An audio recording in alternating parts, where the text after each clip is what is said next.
ازيكم عاملين ايه؟ يا رب تكونوا بخير. اهلا بيكم في دنتال امكير، معاكم دكتور مهتاب علي.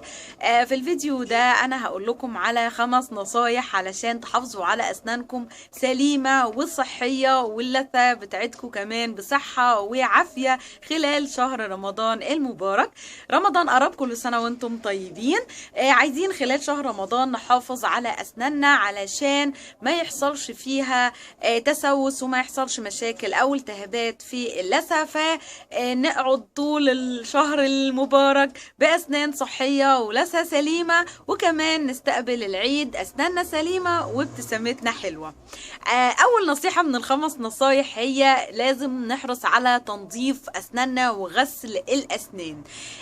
طبعا في ناس كتير ومعظمنا بنخش في شك ان احنا مش عارفين غسل الأسنان في نهار رمضان بيفطر ولا لأ، فعلشان ما نخشش في الشك ده نبعد خالص عن الموضوع ده. مش لازم نغسل أسناننا في نهار رمضان بالفرشة والمعجون، وممكن نستبدله بالمسواك، بس بشرط لازم يكون ملوش طعم، لأن في أنواع من المسواك بتفطر، فيفضل ان احنا نستشير ونستفسر عن نوع المسواك اللي ما بيفطرش من شيخ يكون او مفتي عارف النوع ده بالذات، ونستخدمه كبديل بنهار رمضان، علشان طبقة البلاك بتتكون كل 6 ساعات حتى خلال الصيام، وحتى لو احنا مش واكلين ولا شاربين.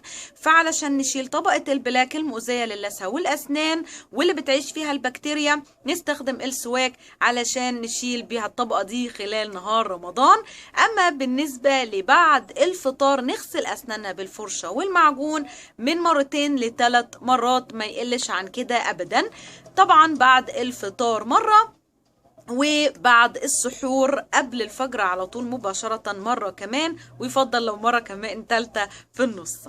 تاني نصيحة عايزة اقولها هي ما ننساش نستخدم خيط الاسنان، علشان طبعا بعد الاكل اكيد دايما بيبقى فيه بقايا من الطعام ممكن تكون موجودة حوالين الاسنان. الفرشة مش هتقدر ان هي تشيلها، خصوصا لو في اعوجاج في الاسنان، وخصوصا برضو للي حاطين تركيبات، اي نوع من التركيبات سواء ثابتة او متحركة. فعلشان كده لازم نستخدم خيط الاسنان، وخاصة كمان اللي حاطين تقويم هيستخدموا مع الخيط كمان الفرش الخاصة الصغيرة دي للتنظيف التقويم حوالين التقويم وما بين الاسنان، وبعضها بيكون كمان مفيد للتركيبات. فما ننساش خيط الاسنان، مهم جدا نستخدمه عشان نشيل بيه بقايا الطعام ونحافظ على اللثة والاسنان من التسوس واللثة من الالتهابات. تالت نصيحة معانا هي اننا نحرص على شرب ميه كتير. الميه مش بس مفيده لجسمنا عامه، ومفيده علشان يعني تعادل الجفاف اللي تعرضنا ليه طول اليوم خلال الصيام. كمان الميه مفيده عشان بتساعد على افراز اللعاب، وبتساعد على انها تقلل من الحمضيه، مش بس اللي كان الفم معرض ليها خلال فتره الجفاف اللي كانت في نهار الصيام، كمان اللي تعرض ليها الفم من الاكل اللي احنا كلناه والمشروبات اللي شربناها، واللي بتقلل من البي اتش بتاعه الفم وتزود الحمضيه فيه وتخلي البكتيريا تنشط. فالميه بتعادل كل ده وتقلل من الحمضيه الرهيبه اللي زادت في البق دي كمان بعد الاكل، وبالتالي تقلل من احتماليه حدوث التسوس وتقلل من نشاط البكتيريا كلها. رابع نصيحه هي ان احنا نزود من الاكل اللي فيه فايبرز، وخاصة الخضروات. ناكل بالذات الخضروات الخضراء واللي فيها اوراق خضراء زي الخس والجرجير والخيار والحاجات دي كلها، والفواكه الناشفة اللي زي التفاح، علشان دي بتحافظ على الاسنان، ومن الحاجات اللي بتقلل من نسبة التسوس في الاسنان وما بتتحشرش بين الاكل وكده، ومفيدة جدا كمان للثة.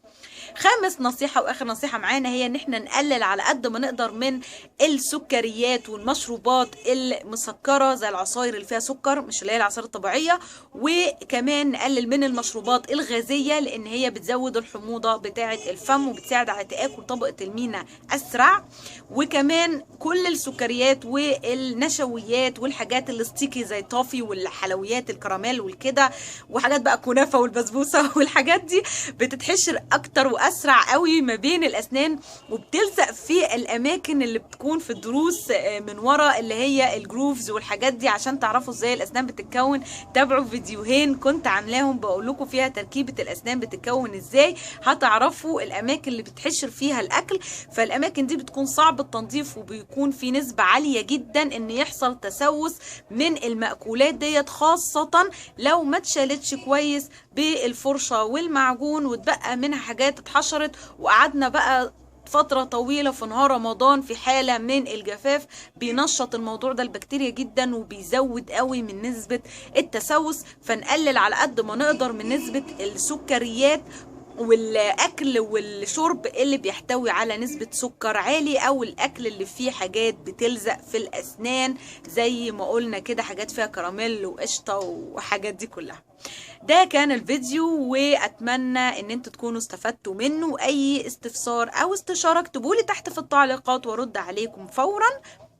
ما تنسوش بقى تابعوني على انستجرام، هتلاقوا رابط موجود تحت، وعلى صفحة فيسبوك كمان. ولايك للفيديو وشير، واشتركوا لو لسه مش مشتركين، ولو مشتركين دوسوا علامة الجرس عشان يوصلكم تنبيه بكل فيديو جديد. واتمنى لكم بسمة احلى، واتمنى لكم صيام مقبول يا رب، والعتق من النار، وربنا يتقبل منكم ومنا. وكل عام وانتم بخير، كل سنة وانتم طيبين، رمضان كريم والله اكرم واكبر.